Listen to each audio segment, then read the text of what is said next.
Bismillahirrahmanirrahim. Assalamualaikum warahmatullahi wabarakatuh. Alhamdulillah wassalatu wassalamu ala Rasulillah habibina sayyidina Muhammad bin Abdullah wa ala alihi wa ashabihi wa mawalah. Amma ba'd. Ikhwani ikhwati yang saudara-saudari yang kami cintai, nuhibbukum fillah. Semoga Allah menjadikan kita hamba yang saling mencintai karena Allah. Hari ini kita di tanggal 14 Sya'ban, artinya nanti habis maghrib kita masuk malam nisfu Sya'ban. Tentang malam nisfu Sya'ban sudah pernah kami hadirkan hadis yang diriwayatkan oleh Ibnu Hibban, Imam Tabrani, hadis sahih bahwasanya di malam nisfu Sya'ban Allah mengampuni dosa hamba-hambanya kecuali orang yang menyekutukan Allah dan orang yang punya kebencian dan dengki kepada sesama. Maka dari itu mari kita persiapkan untuk menyambut malam nisfu Sya'ban. Ayo kita lapangkan hati kita. Cari siapa orang yang bermasalah dengan kita, siapa yang pernah kita benci, siapa yang pernah kita musuhi, kita dendam. Ayo kita lapangkan, kita maafkan mereka. Jangan sampai ada dengki di hati kita. Doakan dengan doa kebaikan, doakan dengan doa kemuliaan demi menyambut malam nisfu Sya'ban agar kita mendapatkan pengampunan dari Allah Subhanahu wa taala. Kemudian juga malam nisfu Sya'ban tidak ada amalan khusus di malam nisfu Sya'ban. Akan tapi semua amalan yang bisa dilakukan di luar nisfu Sya'ban sangat baik kalau dilakukan di malam nisfu Sya'ban. Karena itu malam khusus yang Allah pandang hambanya dengan pengampunan. Maka mari kita persiapkan diri kita di malam nisfu Sya'ban untuk menjadi hamba yang siap dengan pengampunan dari Allah, yaitu dengan kita berbanyak ibadah di malam itu. Tentunya ibadah yang sudah diajarkan Nabi, di antaranya adalah mulai dari waktu maghrib Anda melakukan sholat berjamaah. Setelah Anda melakukan sholat maghrib berjamaah, jangan lupa ba'diyah maghrib. Martabatnya sholat yang paling utama, martabat sholat paling utama adalah sholat fardu adalah sholat ba'diyah qabliyah, sholat rawatib. Setelah Anda melakukan ba'diyah maghrib, Anda bisa membaca zikir apa saja yang Anda dapat dari guru Anda, yang baca rotibul haddad, baca rotibul haddad. Kemudian ada yang kemudian membaca doa-doa apa saja. Kemudian setelah itu Anda melakukan sholat isya berjamaah. Dan setelah melakukan sholat isya berjamaah, Anda melakukan sholat ba'diyah isya.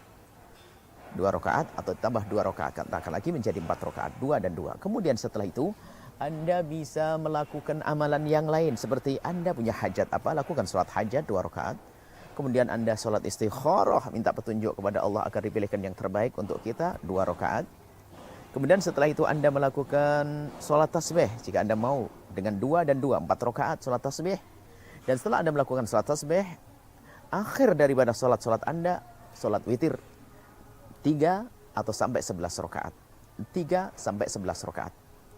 Berapa rakaat? Banyak yang Anda bisa lakukan. Dan itu sholat witir. Dari sholat-sholat yang kami sebut tadi, sholat yang paling utama adalah sholat fardu. Kemudian sholat rawatib, ba'diyah, qobliyah ba'diyah, kemudian sholat witir. Adapun sholat yang namanya sholat tasbih itu adalah di bawah derajat yang sholat witir tadi. Maka jangan lupa witir. Kalau Anda ingin memperbanyak witir, perbanyaklah witir sampai 11 rakaat. Luar biasa. 3 sampai 11 rakaat.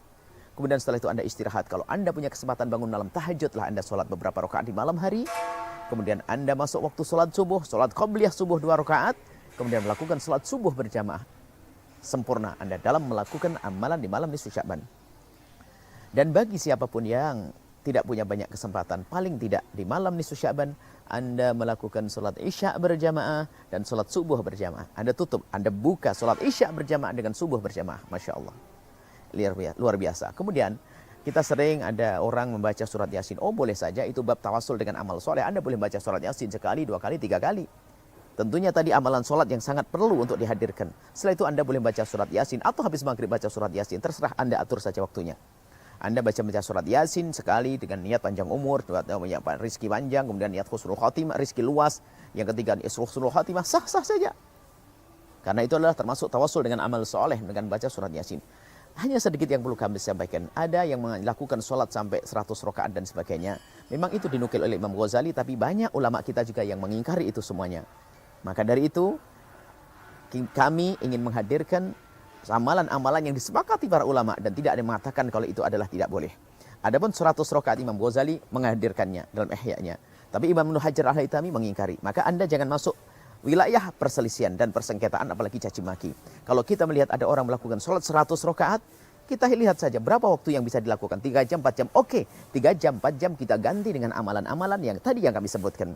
Sehingga kita tidak akan ditegur oleh Imam Ibnu Hajar Al-Haytami Akan tapi kita pun masih menghidupkan malam nisfu Sya'ban dengan amal baik, dengan ibadah. Ini saja yang perlu kami sampaikan. Mari kita hindari khilaf, kita hindari perbedaan, kita hindari caci maki. Akan tapi kita ingin mendekatkan diri kepada Allah, memperbanyak ibadah. Nuhibbukum fillah, kami mencintai Anda karena Allah Subhanahu wa taala. Persiapkan dan mohon disebarkan, dan ingat, Anda malam nisfu Sya'ban harus mendapatkan pengampunan dari Allah. Dari mana? Dengan apa? Dengan lapang hati, itu yang terpenting. Memaafkan kepada semuanya. Jangan menjadi orang musyahid. Dan kemudian amalan-amalan yang kami sampaikan tadi itu semua diambil dari baginda Nabi Muhammad sallallahu alaihi wasallam. Nuhibbukum fillah, nuhibbukum fillah, nuhibbukum fillah. Kami mencintai Anda karena Allah. Assalamualaikum warahmatullahi wabarakatuh.